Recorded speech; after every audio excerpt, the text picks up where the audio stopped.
What is up? Welcome to my channel. My name is Franca, and I'm glad you're here. Obviously, we're going over the Justin Baldoni Blake Lively lawsuit yet again. Are you surprised? You shouldn't be. Okay, let's jump right in because we're almost done, and I'm kind of sick of this. At the bottom, the case is a simple one. Lively used her power to steal a movie from its director and production studio.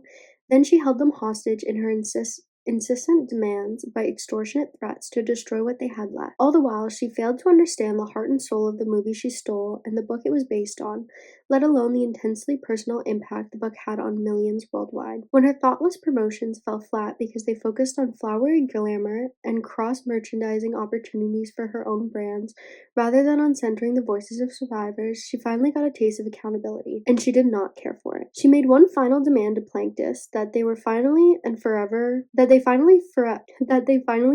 fall on the sword for her by apologizing for things they had not done, killing their future prospects in the process. When they refused, defendants' gloves came off, and they used their power and resources to try to take down plaintiffs for good by coordinating with Jones and Salone, master practitioners of the dark arts of public relations. What the heck? Is that like the dark web of PR world?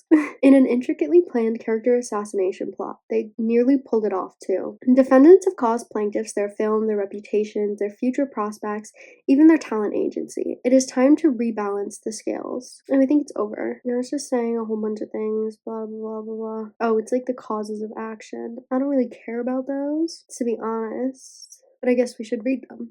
Because if I just read a page more, we would have finished the series a little while ago. But I guess we're gonna have to read the causes of action. Parties. Plaintiff Wayfair Studios LLC is, and at all relevant times herein, as a Delaware limited liability company with its principal place of business in Los Angeles, California. None of the Wayfair's members are citizens of New York. All of the Wayfair's members are citizens of California. Plaintiff Justin Baldoni is, and at all relative times herein, an individual residing in the county of Los Angeles, California. Plaintiff Heath, blah blah blah. The court has original jurisdiction over the claims for relief assertion in the cross-complaint pursuant blah blah blah, because the matter in controversy exceeds the sum of or value of $75,000, exclusive of interest and costs, and no defendant is a citizen of the same state as any plaintiff. This court may exercise personal jurisdiction over defendants pursuant of 301 of the New York Civil Practice Law and Rules, because all defendants systematically and continuously conduct and solicit business within New York, and have availed themselves of the privileges of conducting business in the state of New York. This court may exercise personal jurisdiction over defendants pursuant of 302 of the New York Civil Practice Law and Rules, including because, upon information and belief, all defendants transact and solicit business within the state, have committed to the torturous acts described in this complaint within the state, and or have committed such acts outside of the state, causing injury to plaintiffs within the state. Venue is proper in the district pursuant something, because a substantial part of the events and omission given rise to these claims occurred in the district, and because defendants are subject to personal jurisdiction in this district. First cause of action. Plaintiffs hereby repeat, reiterate, reallege, and incorporate a reference each and every allegation of the complaint as if set forth fully herein. Defendants made threats to plaintiffs that they knew were wrongfully, including threats to breach contracts, defame plaintiffs, and injure. Defendants' threats include demands that money, property, services, or other sources of value be conferred upon defendants without consideration or contractual entitlement hereto. Plaintiffs complied with the wrongful demands. Plaintiffs were harmed. Defendants' wrongful threats and demands were a substantial factor in causing plaintiffs harm. Upon information and belief, each of the defendants were aware that the others planned to commit the tort of extortion against plaintiffs, and that each of the defendants agreed with one another and extended that the wrongful acts pleaded herein to be committed. Accordingly, each of the defendants is equally liable to the plaintiffs for the tort of extortion by reason of their own conspiracy to commit the tort. Defendants engaged in the above alleged contact with oppression, fraud, and malice. Accordingly, plaintiffs are entitled to an award of punitive and exemplary damages in an amount to be proved at trial. Second cause of action. Plaintiffs hereby repeat, reiterate, reallege, and incorporate by reference each and every allegation of the complaint as if set forth fully herein. Defendants made one or more statements to persons other than plaintiffs, including without limitation to the New York Times, to the effect that plaintiffs engaged in, permitted, and or failed to prevent SEX inappropriate conduct toward Lively and others, and that plaintiffs retaliated against Lively and others for reporting the alleged SEX misconduct, including by propagating false and misleading narratives about Lively for the purpose of damaging her image and reputation. The persons to whom defendants made these statements reasonably understood that these statements were made about plaintiffs. The statements made by the defendants were intended to and did have the effect of exposing plaintiffs to hatred, contempt, ridicule, causing them to be shunned or avoided, or having a tendency to injure them in their occupations.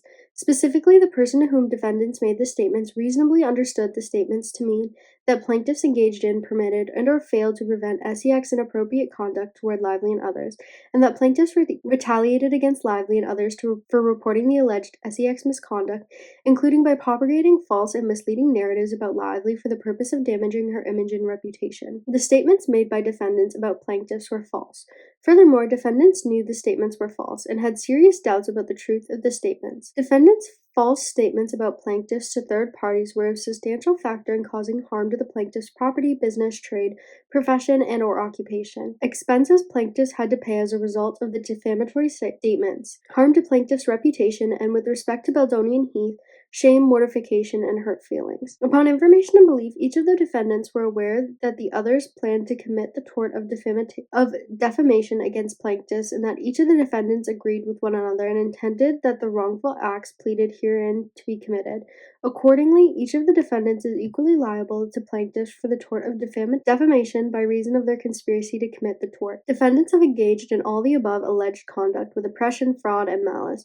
According, plaintiffs are entitled to an award of punitive and exemplary damages in an amount to be proved at trial. Third cause of action. Plaintiffs Baldoni, Heath, Nathan, and Abel hereby repeat, reiterate, reallege, and incorporate by reference each and every allegation of the complaint as if set forth fully herein.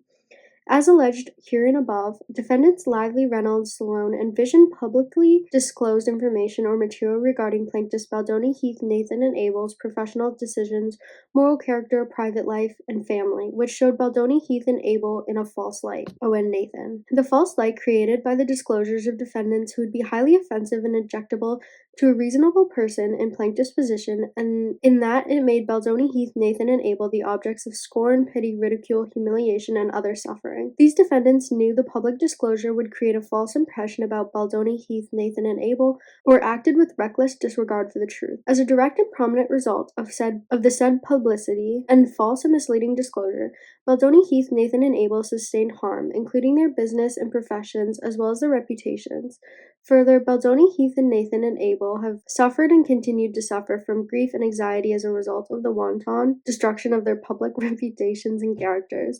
As a further direct and proximate result of the said disclosures, plaintiffs Baldoni, Heath, Nathan, and Abel have suffered loss of income and interference with future income. The conduct of the defendants described herein as a substantial factor in causing plaintiffs Baldoni, Heath, Nathan, and Abel harm, constituted as a serious invasion of their rights to privacy and was a egregious breach of social norms that shocks the conscience. Upon information and belief, each of the defendants were aware that the others planned to commit the tort of false light invasion of privacy against plaintiffs Baldoni, Heath, Nathan, and Abel, and that each of the defendants agreed with one another and intended that the wrongful acts pleaded herein be committed. Accordingly, each of the defendants is equal liable to plaintiffs Baldoni, Heath, Nathan, and Abel for the tort of false light invasion of privacy by reason of their conspiracy to commit the tort. Defendants have engaged in all the above alleged conduct with oppression, fraud, and malice. Accordingly, plaintiffs Baldoni, Heath, and Nathan, and Abel are entitled to an award of punitive and exemplary damages in an amount to be proved at trial. The fourth cause of action. Plaintiffs hereby repeat, reiterate, reallege, and incorporate by reference each and every allegation of the complaint as if set forth fully herein.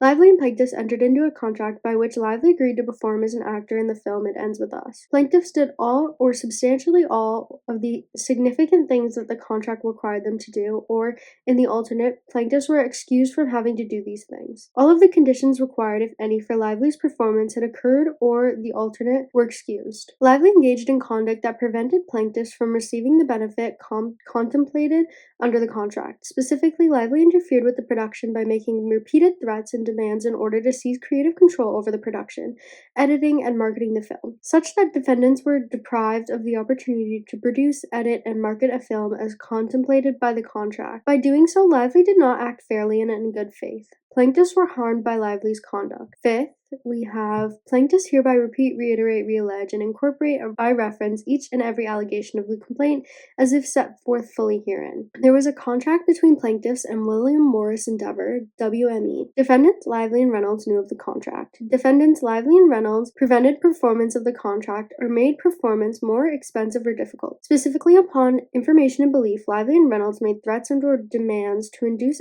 WME to cease performing under its contract with plaintiffs. Defendants Lively and Reynolds intended to disrupt the performance of this contract, or in alternative knew that the disruption of the performance was certain or substantially certain to occur. Plaintiffs were harmed. Defendants' conduct was a substantial factor in causing plaintiffs harm. Upon information and belief, each of the defendants, Lively and Reynolds, were aware that the others planned to commit the tort of intentional interference with the contractual relations against plaintiffs, and that each of the aforementioned defendants agreed with one another and intended that the wrongful acts pleaded herein by committed. Accordingly, each of the aforementioned defendants is equally liable to plaintiffs for the tort of intentional interference with contractual relations by reasons of their conspiracies to commit the tort. Defendants Lively and Reynolds have engaged in all the above alleged conduct with oppression, fraud, malice. Accordingly, plaintiffs are entitled to award of a punitive and exemplary damages in an amount to be proved at trial. Plaintiffs hereby repeat, reiterate, reallege, and incorporate by reference each and every allegation of the complaint as if set forth fully herein. Plaintiffs and WME were in an economic relationship that probably would have resulted in an economic benefit to plaintiffs. Defendants Lively and Reynolds knew of this relationship. Defendants Lively and Reynolds engaged in a wonderful conduct, specifically by making threats and or demands that WME terminate its economic relationship with plaintiffs. By engaging in this conduct, defendants intended to disrupt the relationship, or in the alternative, knew the disruption of the relationships was certain or substantially certain to occur. The relationship was disrupted, plaintiffs were harmed, defendants' conduct was a substantial factor in causing plaintiffs harm. Upon information and belief, each of the defendants, Lively and Reynolds, were aware the others planned to commit the tort of intentional interference with prospective economic relationships against plaintiffs, and that each of the aforementioned defendants agreed with one another and indicated that the wrongful acts pleaded herein to be committed. Accordingly, each of the aforementioned defendants is equally liable to plaintiffs for the tort of the intentional interference with prospective economic relations by reason of conspiracy or to commit the tort. Defendants Lively and Reynolds have engaged in all above alleged conduct with oppression, fraud, and malice. Accordingly, plaintiffs are entitled to an award of punitive and exemplary damages in an amount to be proved at trial. Seventh cause of action. Plaintiffs hereby repeat, reiterate, reallege, and incorporate by reference each and every allegation of the complaint as if set forth fully herein. Plaintiffs and WME were in an economic relationship that probably would have resulted in an economic benefit to plaintiffs. Defendants Lively and Reynolds knew of the relationship. Defendants Lively and Reynolds knew or should have known that this relationship would be disrupted if they failed to act with reasonable care. Defendants failed to act with reasonable care. Defendants engaged in wrongful conduct by threatening or making demands that WME sever its economic relationship with. The relationship was disrupted. Plaintiffs were harmed. Defendants wrongfully conducted with a substantial factor in causing plaintiffs harm. And then we have a prayer for relief. Demand for a jury trial. I'm pretty sure they both demanded for a jury trial, so that's interesting. But I think that's all. Thank God that this is over. I was even getting tired of it. You guys are probably tired of watching the videos or seeing them. I was tired of making them. But I'm trying not to be a quitter, which is really hard because I'm like actually really good at quitting. You know what? I finished the whole thing eventually. Only took me like 2, 3, 4 months maybe. But we're here. We're done. I don't know if I'm gonna make another video on this situation. Maybe I'll make a long one with all the information I learned. Not as annoying as these ones. But with that said, thank you guys so much for watching this video. I hope you guys enjoyed it. If you did, feel free to like and comment down below. If you didn't, feel free to leave a hate comment. I'd love to hear your opinion, and I'll see you guys tomorrow.